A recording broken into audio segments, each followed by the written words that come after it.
So thank you for being here. Again, if you'll turn off your digital devices, your computers. Great. Thank you for being here. If you have not signed in, please make sure you do on your way out so your attendance is counted. Okay? We are very fortunate today to have, wow, this feels so strange, Pam, in a mic. We're very fortunate to have 4 community leaders with us today who are responsible for the management for very different nonprofits. And during the course of the next hour and 15 minutes, you'll learn about them, you'll learn about their nonprofit. They'll talk about the kind of work they do, what business functions get taken care of in their nonprofit, and you'll also hear some about their career path and how they got to where they are in nonprofits. So I'm going to turn the panel over to you, and starting at my far left, if you'll do some introduction for us. My name's Julie Huck. Oops. It just takes a second. My name's Julie Huck, and I'm the volunteer manager at Project for Pride in Living, or PPL, in Minneapolis. And I'm, wow, really loud. Mary Bachman. I am the Director of Volunteer Resources at Catholic Charities of St. Paul, Minneapolis. Ann Krochek, the Deputy Director at Achieve Minneapolis, also in Minneapolis. Good morning, folks. My name is Josh Reimnitz, and I am the Co-Executive Director of Students Today, Leaders Forever. How many folks here are doing taking the STLF trip? Very Pay it nice. forward, all right. Josh is I'll see you in San Antonio. Yeah, that sounds very exotic. I'll see you again in San Antonio. Tell us a little bit about your organizations, each of you. And let's go in alphabetical order, which I think puts, yes, Achieve Minneapolis first. So Achieve Minneapolis, we're the strategic nonprofit partner of the Minneapolis Public Schools. We exist to support the school district. We're a 501c3 or a nonprofit organization, so we can fundraise on behalf of the school district and do a ton of that for them. We also focus on running programs that get students prepared for career and college. So we house a physical career and college center in all 7 comprehensive Minneapolis public high schools. And we run a summer internship program called Step Up for students who qualify and live in Minneapolis, most of whom also attend the Minneapolis Public Schools. And finally, we work to engage the community to learn more about public education, the issues facing it, the challenges that are in the classroom, and sort of how, as a community, we can work to correct some of what exists in the schools. What's your thought about the graduation test? I know it's being discussed right now in the at the government level. Is it good for students? Is it not good for students? Well, I won't speak on behalf of Achieve Minneapolis. I'll speak on behalf of myself to answer this question. There has been sort of an increase in graduation rates per the media lately, and it's because of the removal of a requirement. So there's speculation as to whether or not rates are actually going up or if it's just becoming easier to graduate.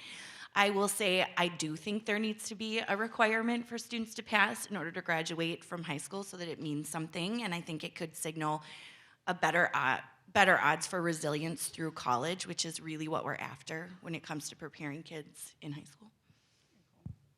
Moving on to Catholic Charities. Okay.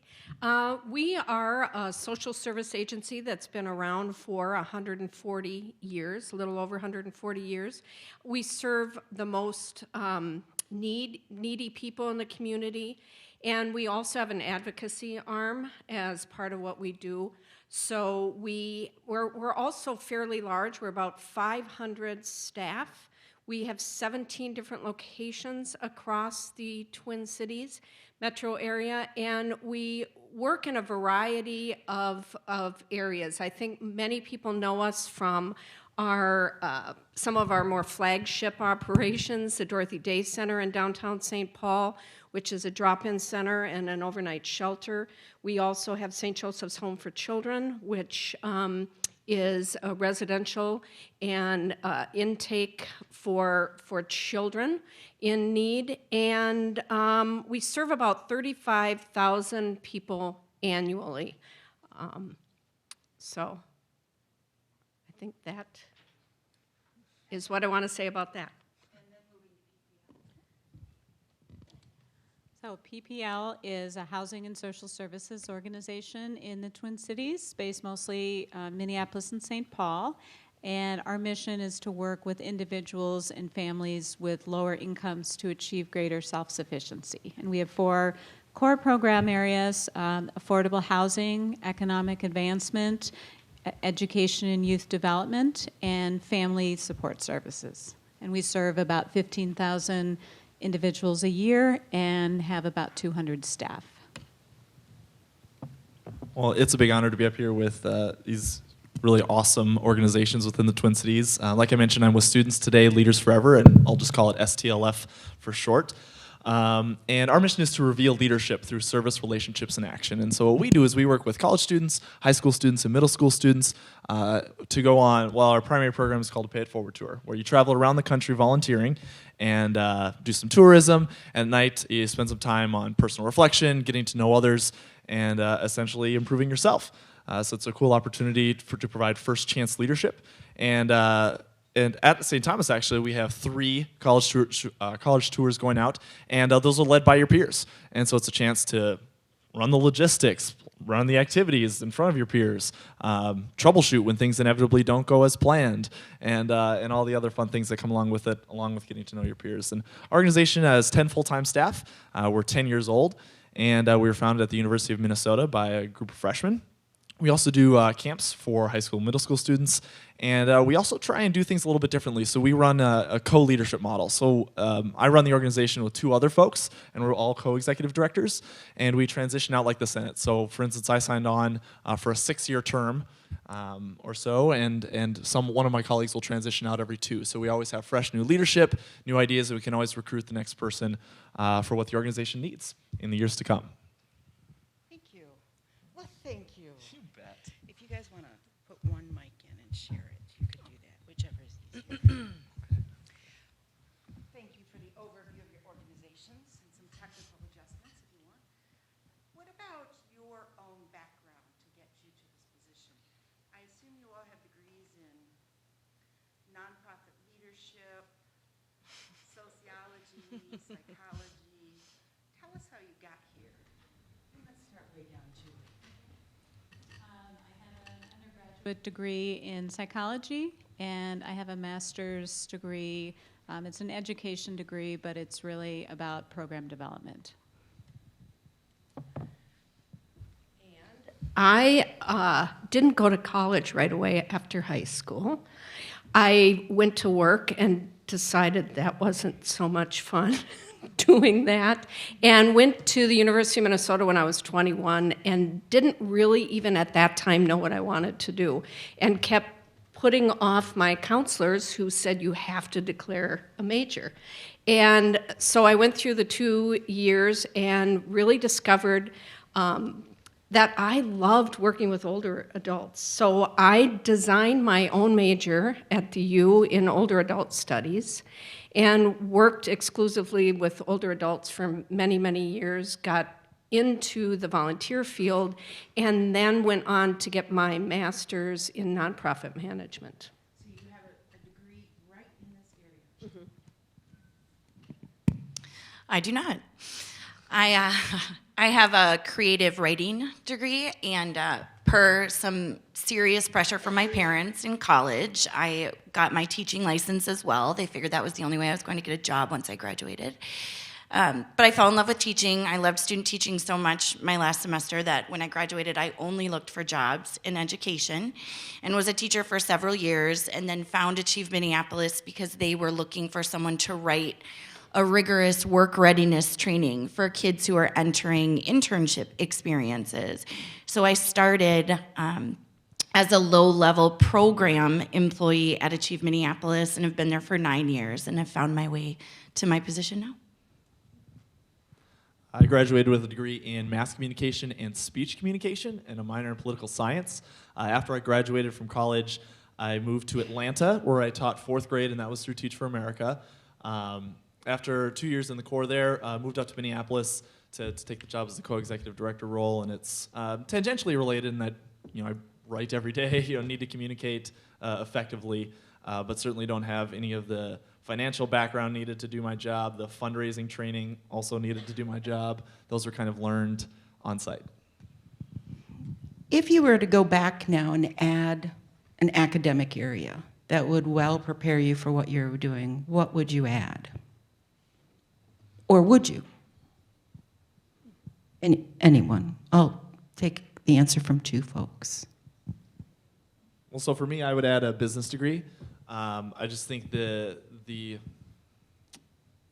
applicability of those skills, it can extend to really any organization. And what's nice about it is that in applying it to nonprofits is you can also work within your passion area and within your area of skills and training. So I would love to have that kind of business know-how from the get-go, and I think I would have been a lot more effective my first couple of years of leadership. I would agree with that as well. I never really thought about getting a business degree because I was more interested in the social service end, but I think that would have really helped me in what I've done.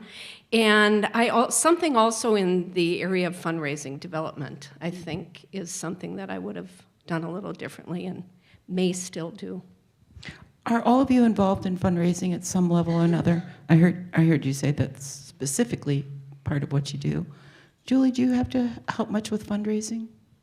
There's a lot of interaction between the departments and with HR as well. But I work with groups who are our funders like Target and 3M and so forth. So it's always about connecting the community with our work, and often that leads to funding opportunities. So yes. Sure, I can add. I don't think you can exist successfully for very long in any nonprofit without some hand in the fundraising that takes place for that organization, whether it's contact sharing, general stewardship out in the community, actual grant writing, or asking for donations. But generally, it's an all-hands-on-deck effort in a nonprofit organization to raise funds and maintain a good, strong, balanced budget. Nonprofits have 8 ways in which they can generate revenue. And so let's see from the panel which of the 8 you're using. Julie, how does Project for Pride and Living bring in funds? PPL is a little bit unusual with our balance of funds. So we have funders, like I mentioned, corporations, family foundations, philanthropic donations.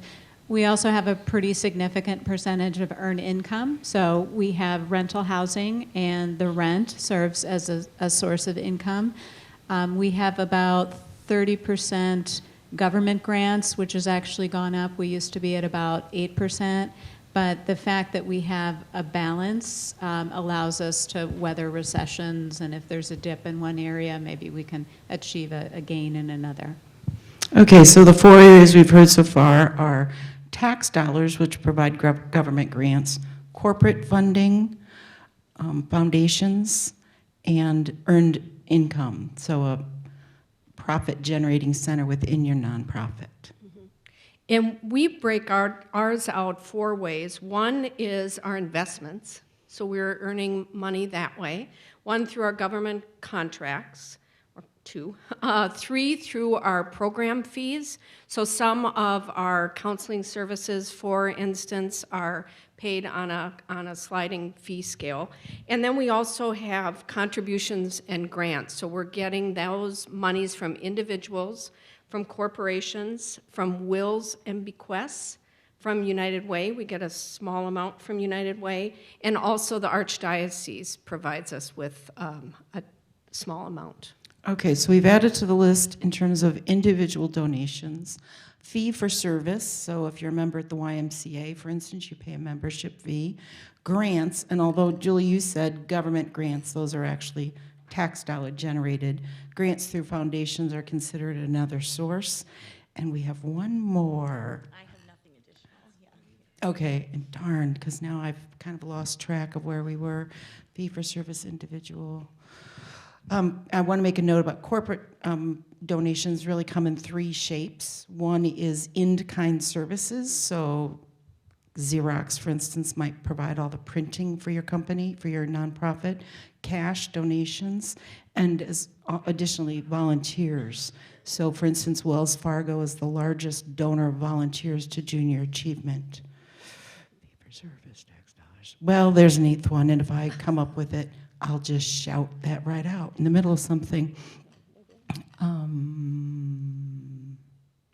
Oh, you said investments. That's the eighth. So investments, which is an area that's not done by a lot of organizations. It was being done more often, then we ran into an economic dip, and now it's being enhanced again. So lots of finance folks thinking about where's the best place to invest.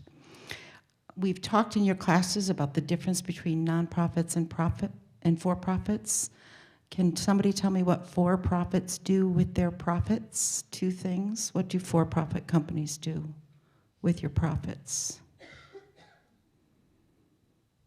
Any of you accounting majors? Yes, great. Okay, so they give part of their earnings to their shareholders and their owners. And what's the second thing they do with their profits? Retained earnings, great. So for nonprofits, they don't have shareholders the way that a for-profit does. They certainly have stakeholders, but all of the profits, which you do want profits, are reinvested in the company. So that's really the primary difference between profits and nonprofits. Just about everything else that gets done in business gets done fairly similarly in terms of marketing, that sort of thing. Let's talk a little bit about marketing. How do people find out about STLF? It depends on who you want to talk to, right? So at St. Thomas, hopefully people find out from your bus corps members, the people leading the buses, via table tents, bulletin boards in dorms, personal asks, any number of ways in that manner.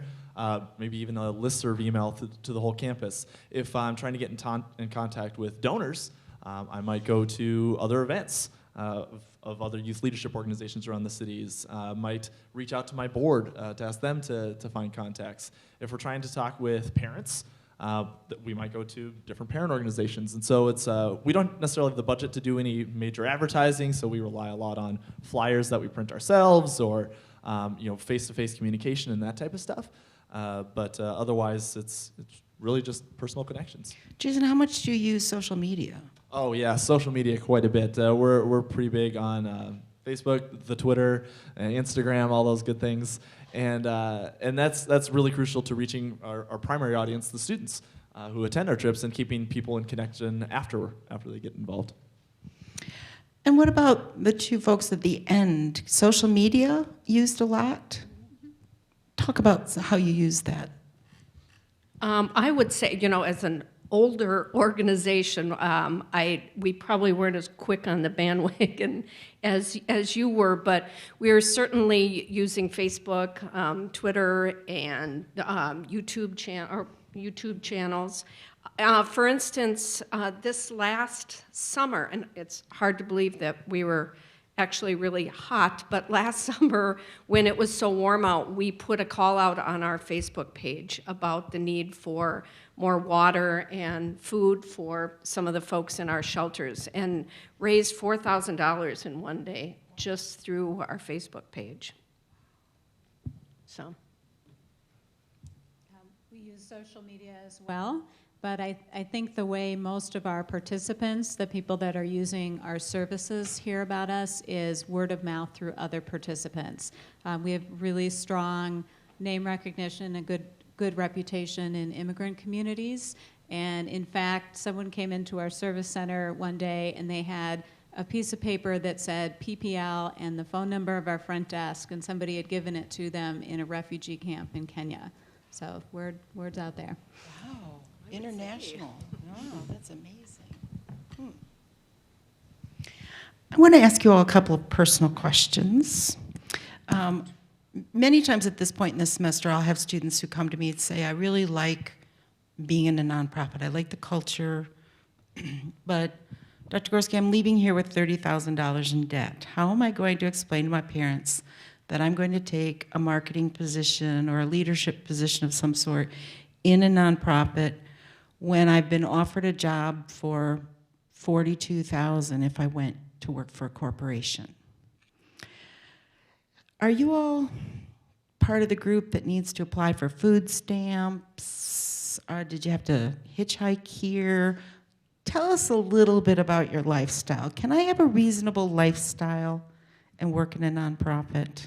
And Jason, maybe we'll start with you, as I'm guessing the closest in age. Tell us the truth. Yeah, so after college, yeah, I did catch a ride from Ann here. So, so after college, I mean, I took a job as a teacher, and then I worked as a nonprofit. Like, neither are super high-paying professions. What was nice about Teach for America is they also had an educational stipend, and so that actually helped me pay off my student loans before I was done teaching. And so it was perfectly viable for that to take place.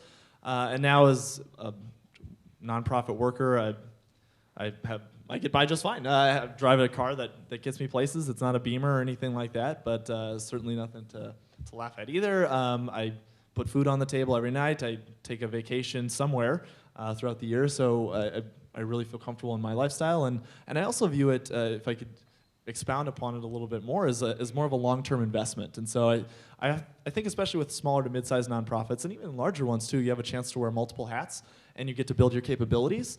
And so, it's all a matter of your personal values. There's no right or wrong answer. For me, I want to build my personal capabilities and ability to make change. So over time, I'll be able to really shoot up organizations and hopefully add a lot of value, and it'll show dividends later on, monetarily and personally. Other folks, they want to pay off the debt right away, get some of the toys, have the fun vacations, and do the sort of family time and other things that they value, and that's just fine.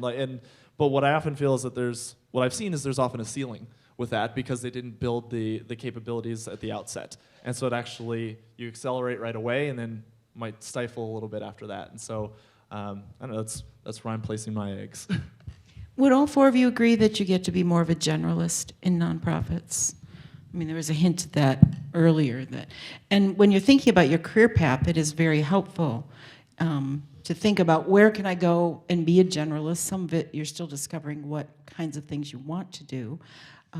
But to get that good foundation is very helpful. Talk more about lifestyles. When's the last time you took a vacation? I take a vacation every year also. I think there's some myth attached to just how little our salaries are in nonprofits. Certainly we're not up in the six figures often. However, I've always had a livable wage. I started out as a teacher too. I never expected to make more than what a teacher was making, but I feel like my organization does a great job of keeping good people around and staying as competitive as we can while operating a relatively nimble budget because there's so much work to be done out in the community. But I will agree with Josh. I think that the opportunities that I've been afforded at Achieve Minneapolis would never have been available to me had I gone a more traditional business route or had I taken a job at a publishing house or something like that.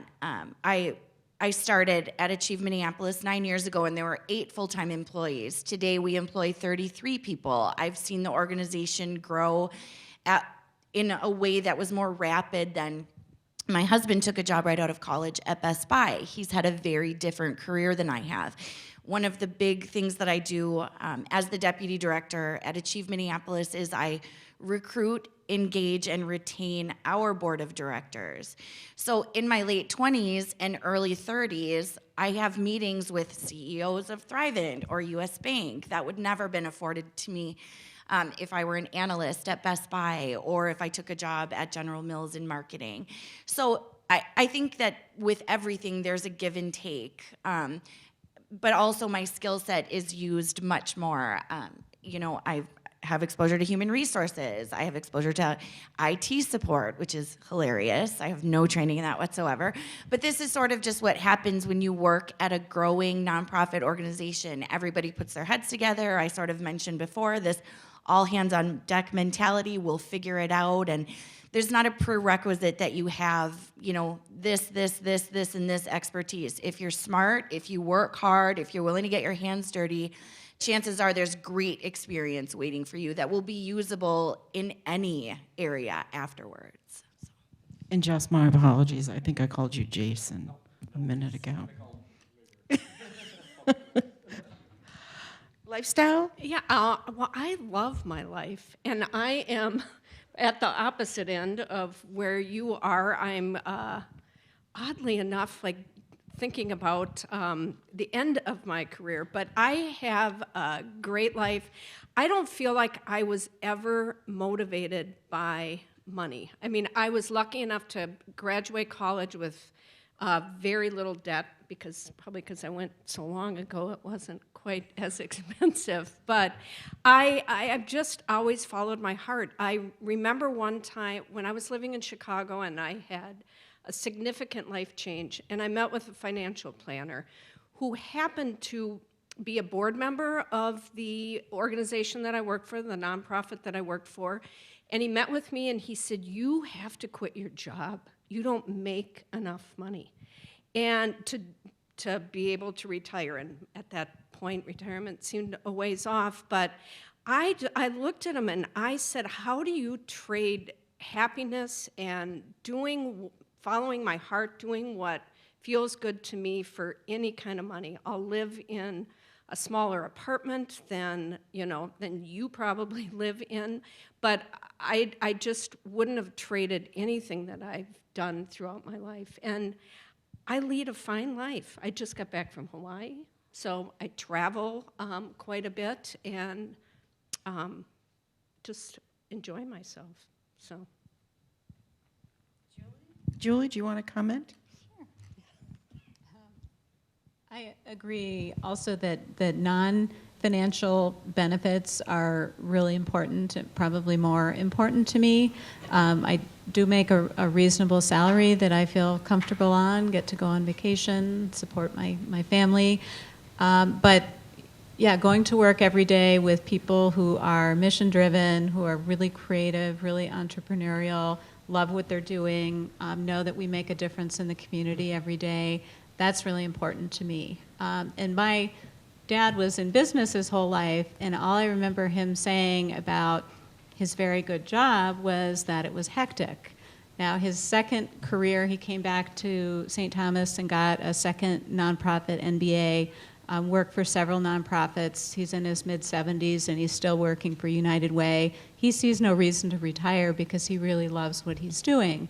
And I really appreciate that I made that decision early on so I could spend my whole life doing what I enjoyed doing. My intent is not to discourage any of you from being in a corporate setting. I certainly want you out there leading our corporations for two particular reasons. You have you are getting exposed to some things that your colleagues at other universities are not. One of those is the business ethics thread that runs through our courses, and also that you take as a separate course. Many colleges do not require their students to take business ethics. And the second, although it sounds very arrogant, the other thing that you do that's very different is Business 200. And after that experience, you begin to look at our communities and the relationships between businesses and nonprofits, or for-profits and nonprofits, very differently. It makes you a different kind of thinker. But I definitely want you out there in corporations. What I hope you're hearing is that there's this other opportunity, there's this other path that we don't talk about in your other classes. And so I really drill this point home in Business 200, is that there is this whole other area that really could benefit from your business skills, if that's something you appreciate. But I do want some of you out there running particularly the nursing homes and any kind of elder care programs, because that's where I'm headed, and I want to make sure there's good people in those organizations. What's the biggest management challenge right now sitting on your desk? And I'll hear from a couple of you. So for us, it's staffing, I would say, and capacity around that. in almost any organization, especially nonprofits, you can always identify more things that can be done, and we always have more ideas than we're able to implement. And so I would say the biggest management challenge is a strategic one and one of capacity. So where do we put our resources, the limited resources that we often obtain from others, and we have an earned revenue component as well. But in what part of the organization do you invest, and how do we get great staff to be a part of that? I would say one of our big challenges is the integration of our teams. We have different teams all out in the community doing really important and good work and making connections with different funders, and every once in a while we get into a situation where the right hand doesn't know what the left hand is doing, and both will have kind of gone to the same well for a different ask, but all under the Achieve Minneapolis umbrella, and that's complicated. We want to put our cohesive vision out there and try to get the most dollars every time we ask, and we need to be strategic about that, and if the ask is coming from multiple spots, it just gets more complicated sometimes. And I would say for me personally, being the director of a volunteer department, my customer groups are the staff at Catholic Charities, so the 500 people that I encounter there.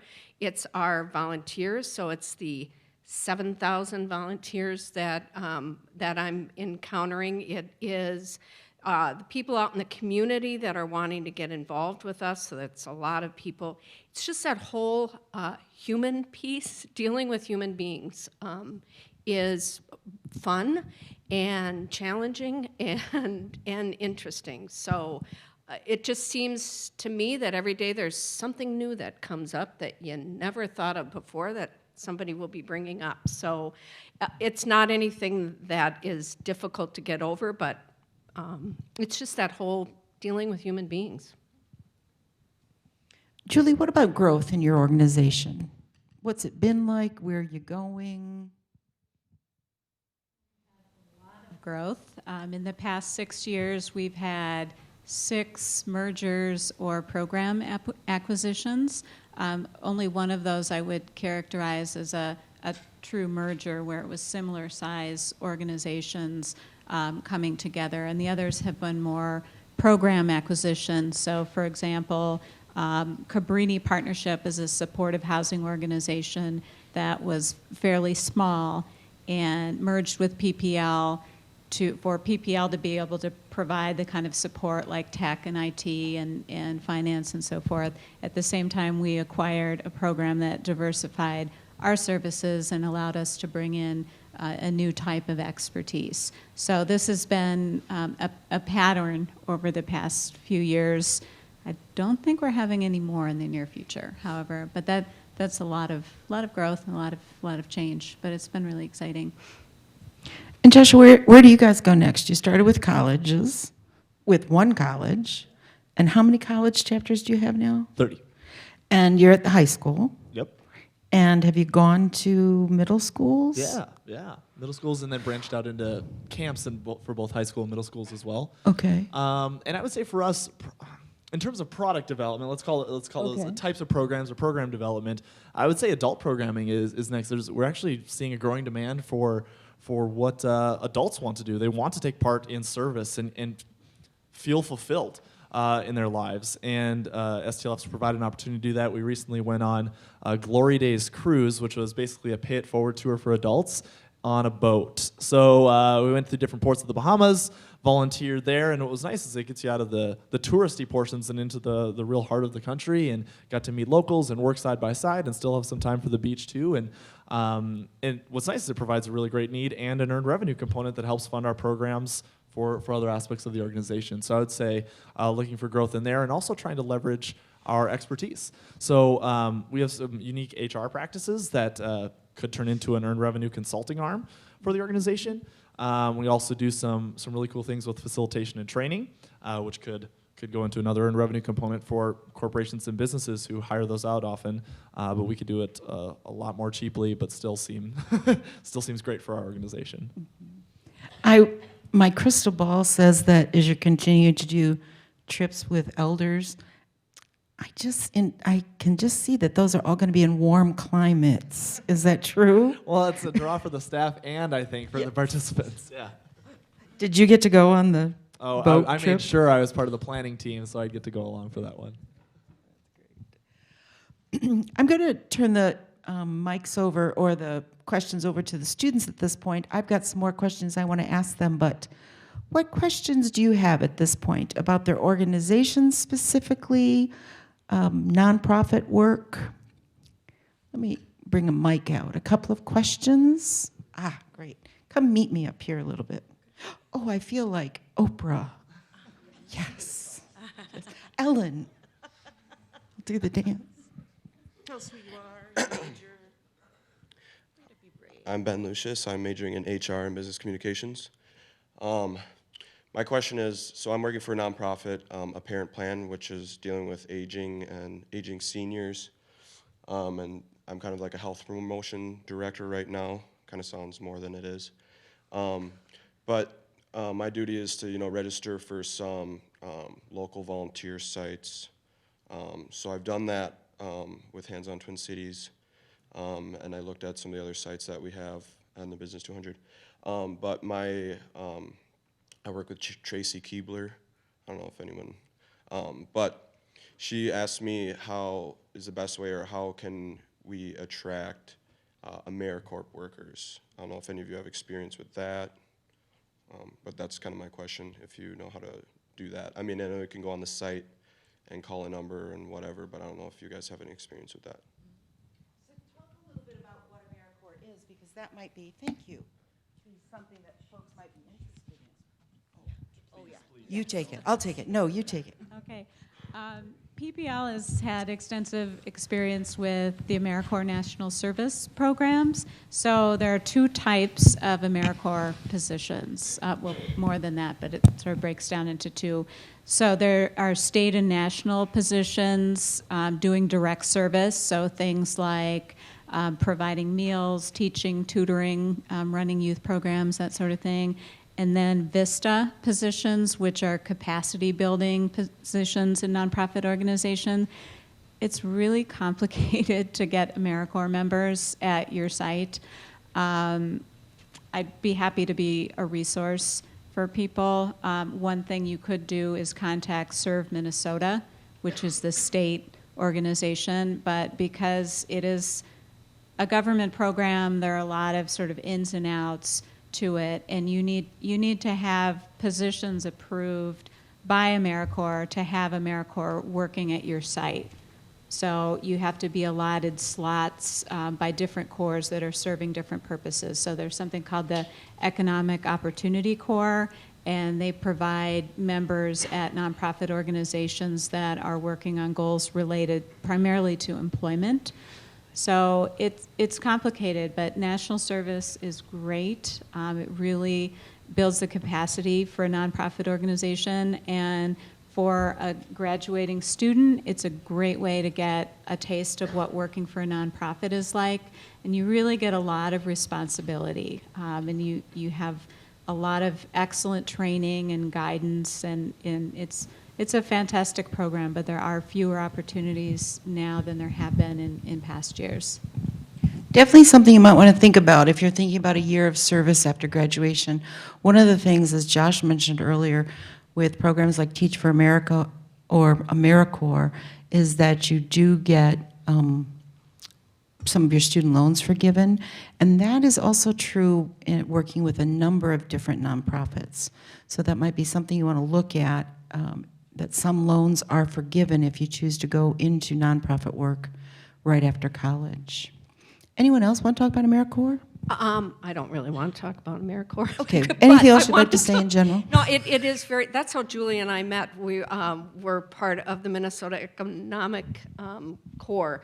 And you, at one point, had your own corps of 30 people. And it's just very complicated and tricky to be breaking into that. So we had 12 one year, we had 2 the next year, and 0 after that.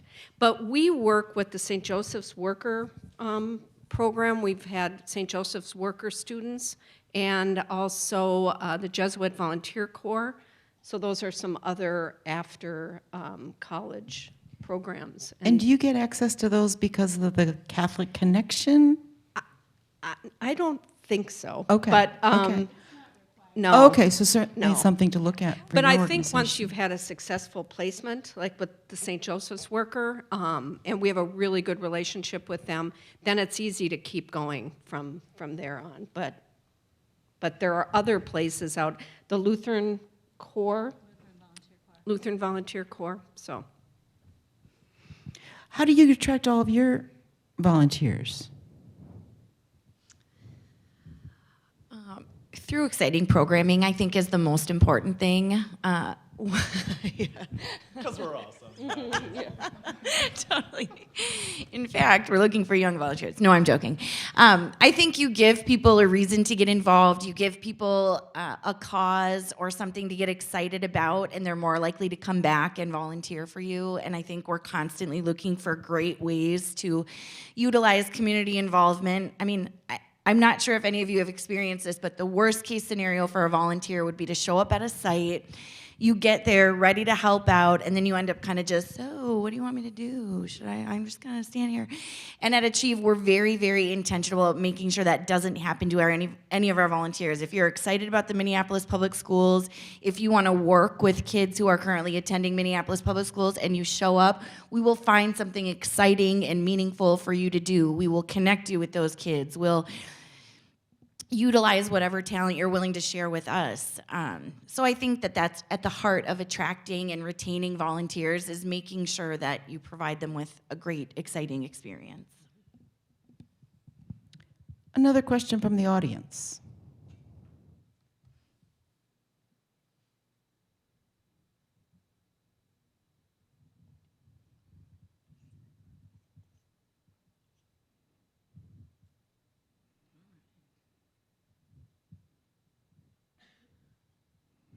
There's this trick they teach you as a moderator, is that for Americans, we can't stand more than 20 seconds of silence.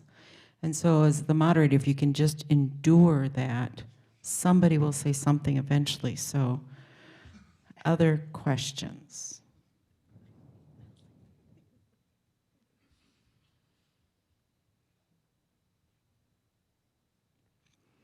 Keep thinking. Wow. This must be a whole group of international students who are more comfortable with silence. Where's your career path headed? Now, you said that, you're winding down.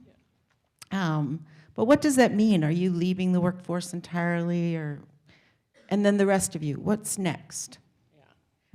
I mean, I do probably have about 20 more years left, but it does feel like that it is toward the end. And I don't know, I have also wanted to get into development. As Julie was saying before, a lot of my work as volunteer director is really involved in the development end, but not really with that type of portfolio, not with the same type of goals. So, I mean, that's something that sounds interesting. I could certainly be happy directing a volunteer department till the end of my career. I mean, no day is ever the same as the day before. So I'm not sure. We'll just see what happens. While we're with you, I want to talk about retention of volunteers. What's your retention rate like, and is that something you measure and monitor? Yeah, this is the first nonprofit that I've worked at that we were not effectively tracking our retention rate. We happen to work with a large amount of group volunteers. So if we estimate that we have about 7,100 volunteers, 500 of them are individuals, and the rest are people that come in groups. So, and it's tricky tracking individual groups. So, but they're from corporations, they're from faith-based organizations, they are from education schools, and also community groups, Girl Scouts, that type. So. Thanks. I meant to ask that earlier. Career path, where are you headed? I have no idea. I really don't know what's going on. So I'll be in my job for another 2.5 years, And then How do you know that? 2.5 years. Yeah, That's so- the commitment? So yeah, so that's part of this sort of 6-year commitment-ish. And if something, if something crazy happened and I had to leave, I know the organization would support me in doing so. Or if something crazy happened and I needed to stay, I think that could be negotiated. But this is part of our succession plan to allow others to experience this role, to allow the organization to develop. And by that time, I probably won't even be relevant anymore. So it allows the organization to kind of, rebuild and grow like a phoenix from the ashes. And anyway, so I'll be done in about 2.5 years. And one thing I did want to address too is the kind of flexibility in the role. So because of, I guess, and I don't think it's specific to the nonprofit sector, but I have a chance to kind of do things that I want to do. So for instance, Ann and I volunteer together with a program called Leadership Twin Cities, where we get to help plan, day-long events for corporate members to learn more about what's going on in the community and how they can get involved. I also had a chance to run for office, and at that point, so I won, and so my term will end. It's crucial to the story. So my term will end when I'm done at STLF, and so there's actually a really big life pivot point at that point, and I'm sure I'll be considering a family and what those ramifications are, and so I really am not sure what's next, but what I feel comfortable in is that I've been able to develop the connections, the capabilities, where I believe I could find something that's meaningful for me and that will provide that opportunity. So what office are you holding? Minneapolis School Board. I think I knew that, but it's coming back to me as if like, oh, I'd never heard that before. That's interesting. So I would say career-wise for me, I'm not exactly sure either. When I took this job at Achieve Minneapolis 9 years ago, I thought I was staying for 6 months. I had absolutely no idea that I would fall in love with the giant problems that exist in urban public education the way that I have. So one thing that's certain is that I'll stay here. I'll stay in this field, and whether I take a job in stronger advocacy or I head back into a school, whether I, head into a charter school, go back to school myself to be an administrator someday, I'm not sure, but I am absolutely sure that if I hadn't taken the job at Achieve Minneapolis, I wouldn't have understood sort of this need that exists in me to impact this critical system. I mentioned before my husband works at Best Buy and has spent his career there, and I'm certain he does not have the same passion for consumer electronics that I do for public education. So. Julie, career path?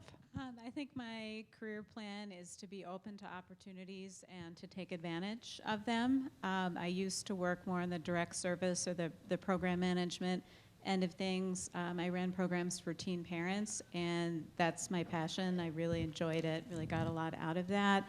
I pivoted into more of a backstage kind of role with volunteers because I had young children, and I thought this would be a little bit less stressful.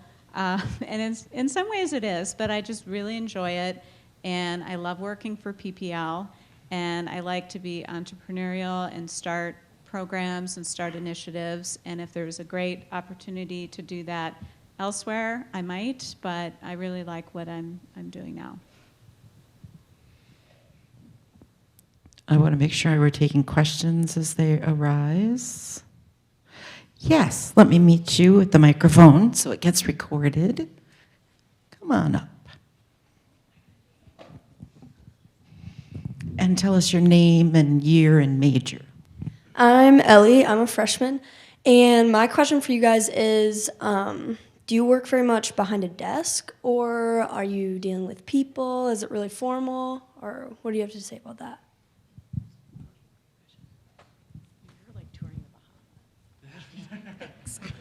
I work in the Bahamas on occasion. So it varies. It really varies from day to day. So this morning, I guess, I started with a staff meeting, so I was hanging out with a group. After that, I got on my computer, sent some emails, and prepped some communication. One email to me. I had one email to Barb, and answering some other questions. Indeed, nice. Glad you're on top of things. And then got to come out in the community today. I'll go back for just more kind of emails and catching up on that. And again, trying to I guess, cultivate donors via meetings and that type of stuff. And then I'll go out for lunches, coffees, that type of stuff. So it really varies from day to day for me and depends on what it calls for in that particular time. Other times I'm traveling.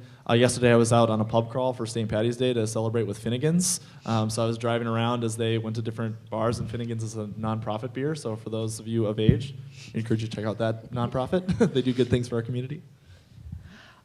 Does anybody pay attention to what time you come in and what time you leave? For me, no. I don't like rush hours, so I typically get to work really early to avoid it, and then I either leave early or late, depending on what the day calls for. And so this morning I got in a little after 7. I'll leave throughout the day. I've got this panel today. I've got 2 meetings with the Minneapolis schools, and nobody asks where I am. Sometimes I'll get home at 2. Sometimes I get home at 9. It depends on what the day calls for. What's your day look like? You know, I'm the same. I don't think I could exist very successfully if I were anchored to a desk all day, every day. So I'm certainly out in the community a lot as well. I mentioned that part of my job is to engage new board members for Achieve Minneapolis. And so I've got meetings here and there with new board members. I spend a lot of my time in our career and college centers that exist in the schools that I talked about, just making sure that our staff there has the support that they need to operate the center smoothly. And if ever I feel like I'm logging too much time behind my desk, I have tons of options, sort of as Josh alluded to kind of get up and go and check something out or work as a group. And I think the flexibility comes from working in a smaller environment, in a smaller office, and that's certainly one of the perks as I see it. At Catholic Charities, you're the largest nonprofit in the state, is that true? We're the largest nonprofit in the metro area. Okay. Lutheran Social Service is statewide, so. But, Oh, okay. Yeah. Those Lutherans are gaining a little, yeah.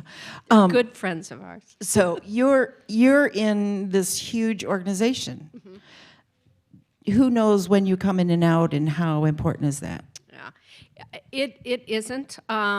I have an office that's downtown Minneapolis. I happen to manage staff that are all over the city in our other locations. So I also think a big part of my job is being very visible. So not only to our program, so I'm trying to get out and meeting with program staff in our 17 sites, but also with the corporate community, so being very visible with folks and, you know, having meetings there. I'm also part of the leadership team at Catholic Charities. They believe very highly in volunteers, so I am one of the directors there and am, you know, involved in a lot of different meetings at that level. So I don't think anybody's really noticing. I pay attention to what I'm doing and that I am doing the job that I get paid to do as a good steward of our donors' money. So, but I am, as you two are, and I imagine as you, out and about quite a bit. Julie, if you have to take a time for a dentist appointment, do you need to get permission for that? No, I don't. I pretty much set the hours that are needed for the position and have plenty of flexibility around being able to attend my kids' music performance. If there's something that I need to do at night for work, certainly I'll do it. So there's lots of flexibility, and my day looks a lot like Mary's. That does seem to be a very distinct difference between the corporate world and the nonprofit world, is that there's more flexibility in your day. Now, not exclusively in every organization, but there does seem to be a general trend. I'm not just mindlessly walking. We have another question.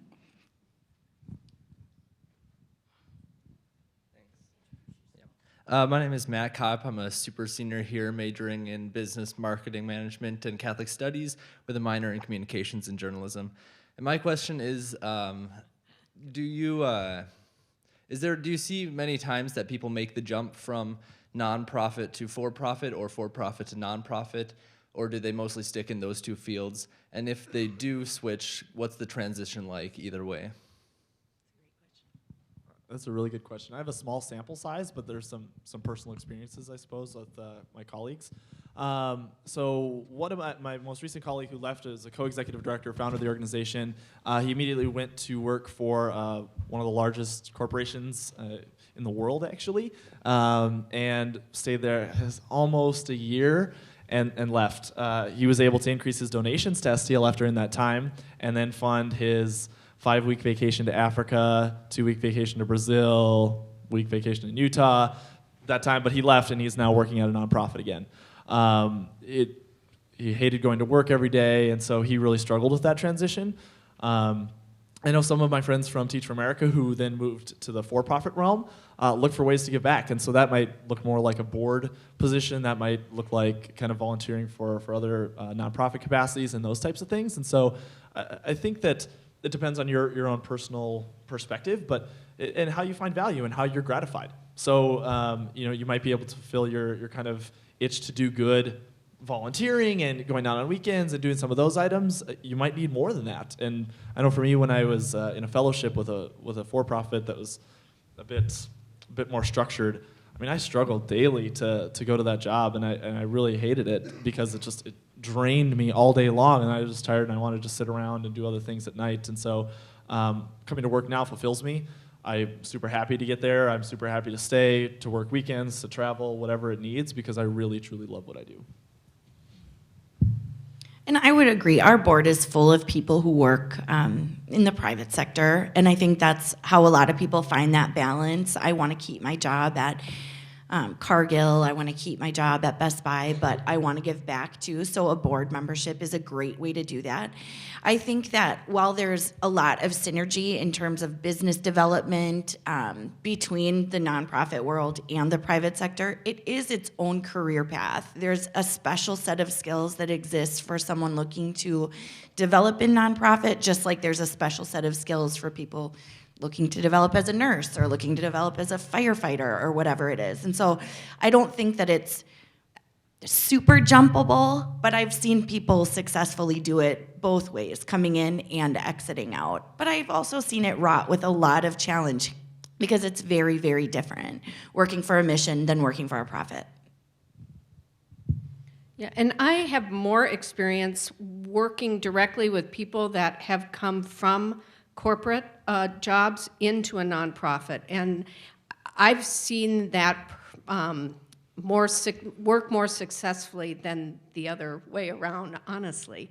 I have a good friend right now who very, very young in her career, and has recently gone from nonprofit, she'd only worked in nonprofit, into corporate, and I think she'll probably stay there, but it's very challenging going from, as you said, from very mission-driven and doing something very much from the heart to making money for someone else. So, but I think it really depends. I just happen to know more people that have gone from corporate to nonprofit successfully, but.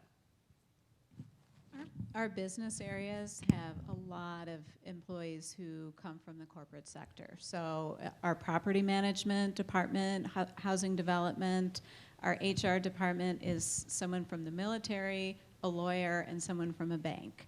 So I think we maybe have more than usual transition from the corporate sector to nonprofit. And it's been really interesting for me to learn from those perspectives. And I think we're all challenged by having that experience within our nonprofit. That was a great question. Other questions?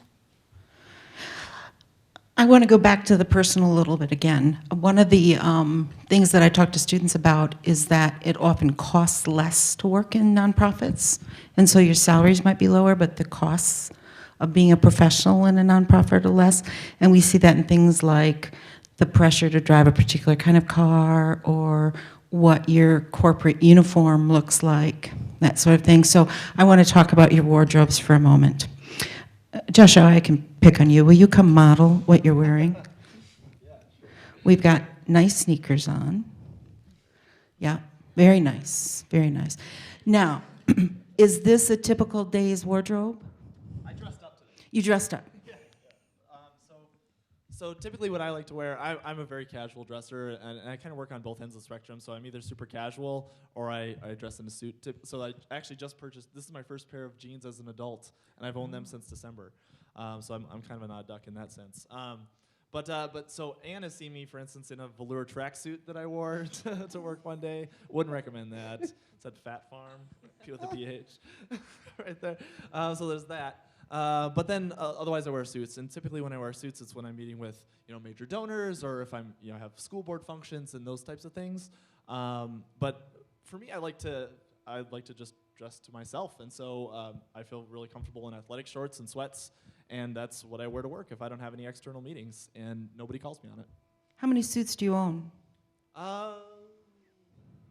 4. 4. Julie, let's jump over to you. I won't make you model unless you'd like. Yeah, okay. But you're wearing a skirt and tights and top, right? Do I have that right? Typical dress? Are you often in suits?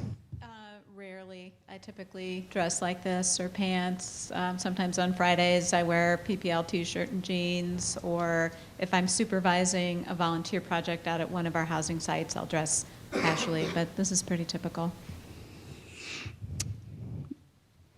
Me? Yeah. What are you wearing today? I'm wearing a skirt and boots, and I've always been kind of shy about dressing because I spent most of my childhood in school uniform, so I feel like I never really learned how to dress. But, I was afraid when you said shy that you meant you were tempted to not dress. No. And I was going to say thank you. But I would say that I always dress more in a business casual type of dress, and I don't wear suits now in the Twin Cities. I mean, I just haven't worn them since I got here. When I moved here 7 years ago from Chicago, I was wearing suits all the time at work, doing the same kind of job. So I think it was just, it was just a different city. But I remember working for an executive director who told me once, you need to always dress as if you were going to be interviewed that day on TV. You just never know who's going to show up.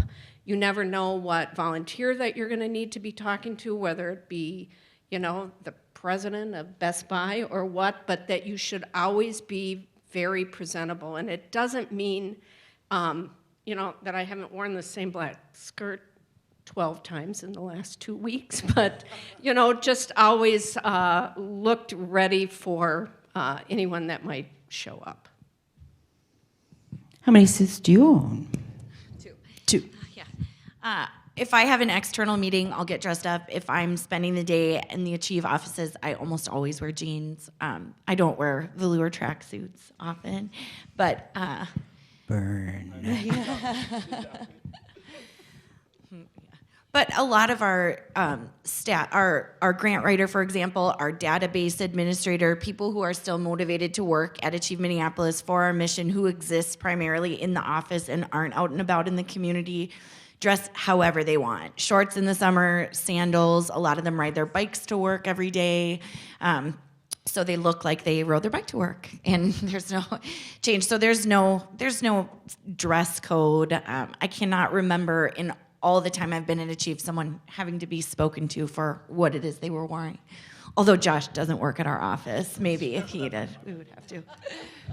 Yeah. Whether, I just thought of that when you said that, but whether it's right or wrong, we do have a dress code at Catholic Charities, and it is no jeans. We have one site that does get to wear jeans because of the kind of work that they do, but basically it's business casual throughout the whole agency. Now, whether it's completely enforced, I'm not sure, but... But business casual, not business. Julie, I'm sorry. And there are regional differences. I work for Habitat for Humanity in California, and the CEO always went barefoot, so...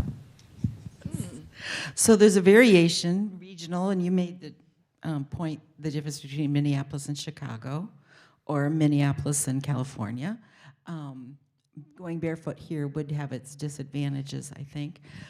But there's also an array. If you were in international headquarters, I mean, the national headquarters of Big Brothers Big Sisters today, you would in fact have your suits on. And as they're saying, when they're meeting with corporate people, they're in their suits. Perhaps those corporate people would like an email or a phone call that says, hey, you can dress like I dress today, and maybe everybody would be happier. But we do find that wardrobe costs tend to be less, and the suits you own have to go to the dry cleaners, and so if you're wearing those every day. Another difference is meals. Where did you each eat lunch yesterday? In a bar. Oh, right, I you was were on the bar. pubbing. Typically, I bring my lunch to work. You bring it. I bring my lunch every day. I just bring my lunch because I make better choices. I eat French fries if I go out. I bring my lunch every day. Yeah, again, and we'll talk about this more in your third class, is that there's a difference in corporate culture. What we find for young professionals is that in corporate settings is that you're going out to lunch someplace where you're going to spend more than if you brown bagged it on an average of 3 times a week. So those costs. And it's not that you can't go out to lunch. It's just the culture is different. It encourages different behaviors. And Josh, I'm going to skip you on this one because I know what you're going to say. How many times do you all go out socially? Oh, did you want to add something? Oh, socially after work, happy hour kind of thing. And you're doing that in the middle of your day, so we don't. So you don't go out to happy hour. We have a lot of events in the evening that take place at bars, so I'll go and do those if we're engaging a younger crowd. But outside of that, every once in a while, I'll go out with the people I work in my office with, but never to wine and dine a client in a happy hour setting. That's actually never happened, I don't think so. And other than communion wine, are you Are you talking just personally going out, or like with a work? group of colleagues? Let's- Oh, with, well, Happy hour. I go out like 5 days a week. But I mean, not always just with my colleagues. I just want to let everyone know we do have an AA meeting Yeah, that right. meets in the Business 200 Center on Tuesdays. Yeah. But I live downtown, so it's pretty easy. But Okay. yeah, with my colleagues, I go out at least 2 times a week Okay, okay. with them. God, thanks for the question. Julie, what about you? You guys do happy hour after work very often?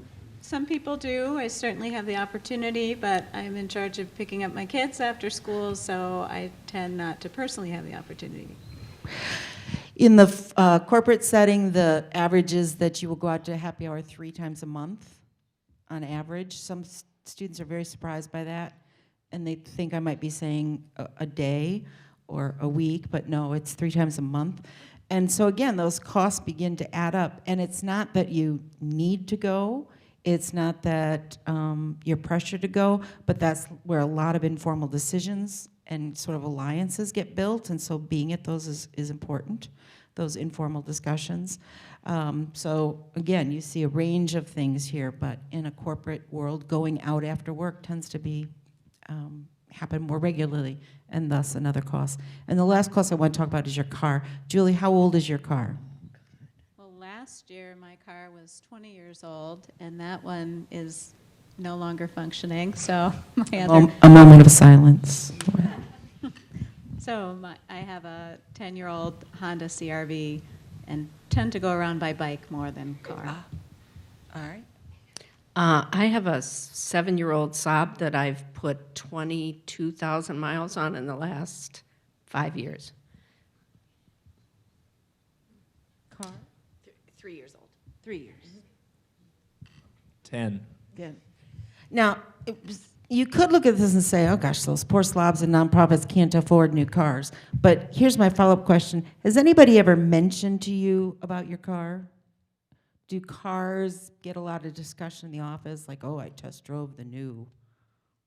The discussion in our office is actually space. So how many people or bins can you fit in your car? Like, and that's valued more than so the 20-year-old Subaru that we have. That's with it looks like a station wagon, right? Like, all right, hey, that's perfect. Or as opposed to a small Civic, it's like, oh, you can't even take your car. Julie, did your boss pressure you to get the new car? No, No, but I did get a kayak at a PPL silent auction, so that's my favorite vehicle that I got through nonprofit. Very nice. Well, I would say I get more flack for having a Saab, but it fits a lot of stuff in it. So then they like me for that, but they will tease me about having that. And I bought it used from my neighbor, so I got a really good deal. Again, just a cultural difference. There is more discussion, more pressure, more, it's an indication of where you've arrived, often in a corporate setting. And so that new car and its higher insurance and all those sorts of things can add up. I'm not saying one is right or wrong. I'm just saying that there are cultural differences in those two types of organizations. Last questions from the audience.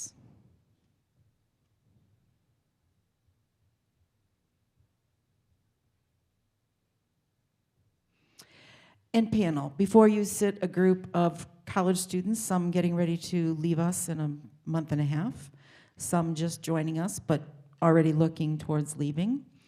Advice in general that you have about career happiness. Parker Palmer, who is an educator, has written that we find the greatest joy in our lives in terms of our careers when we find that intersection between our passions and the needs of the world. And those needs of the world might be banking. And if that's where your passion is, then that's where you need to be. But we've got some folks here who have found some passions in some other areas and have found needs of the world in some other areas.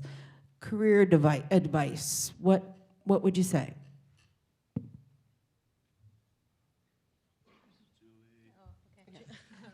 I would say try out as many things as you can while you're students. So if you have the opportunity to work in an off-campus work-study position, if you have work-study, you can try out an organization that you might want to consider working for. Definitely take advantage of internships, do a lot of networking, try as many things as you can so that you don't find yourself in something that's not a good choice because you haven't experienced it or you haven't explored it. So do a lot of trying things out. I just want to echo what Julie said. If you have federal work study, each university has to provide 7.2% of that those monies in off-campus placements. And so if you have federal work study, you can in fact seek a position at a nonprofit off-campus. And I see David, one of our work study students, so if you have any questions about off-campus work study. I'm going to embarrass David. Where is David? David raised. Good job, hello David. there. Very nice. So I would say, should I go? Oh, well, yeah. I'll go. So I would say any advice I would give to someone just starting out is just to come out of the gate hard. I think that it's easy to be timid when you're young, and it's easy not to ask to get involved. It's easy just to sort of take your duties and kind of disappear into your space and get them done and then go home when it's over. But if you don't ask to be involved, if you don't ask to give a hand on a project that's coming up, if you don't show your enthusiasm or excitement for something, there's never going to be an opportunity afforded to you. So I would say whatever path you pick, whether it's corporate or nonprofit, wherever you end up going, I wish that someone had said that's not how you pay your dues. You don't pay your dues through being timid and just doing what's asked of you. Get in there right away because things will happen faster for you. Advice from the other two? Well, I'm not a mom, so my advice is just going to be really simple, but it's follow your heart and have fun. Yeah, I would add on that. So showing up, I think, is the biggest thing. Raising your hand and just being present. And I would recommend volunteering, even if it's not work study or an internship, just show up and ask people for help, especially if you want to build capabilities. Nonprofits always want more individuals to assist, and so invite that. For them, I would also say having fun, so being intentionally identifying things you enjoy. So I didn't identify myself as passionate about anything until a few years ago, even though I get really excited about stuff. If I had known at the time to just note those things that really get me excited and energized, that's probably a path I would have gone. And so know the things that you enjoy doing and then find jobs within that realm. They definitely exist.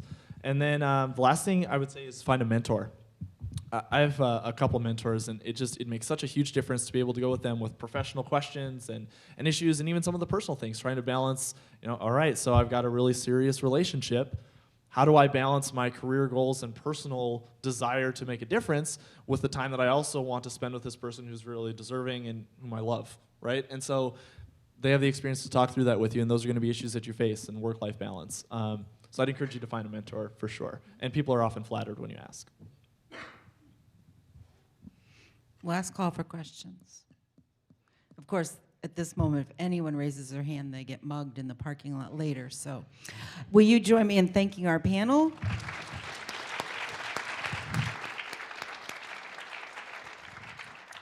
A thank you to our camera woman in the back. Thank you.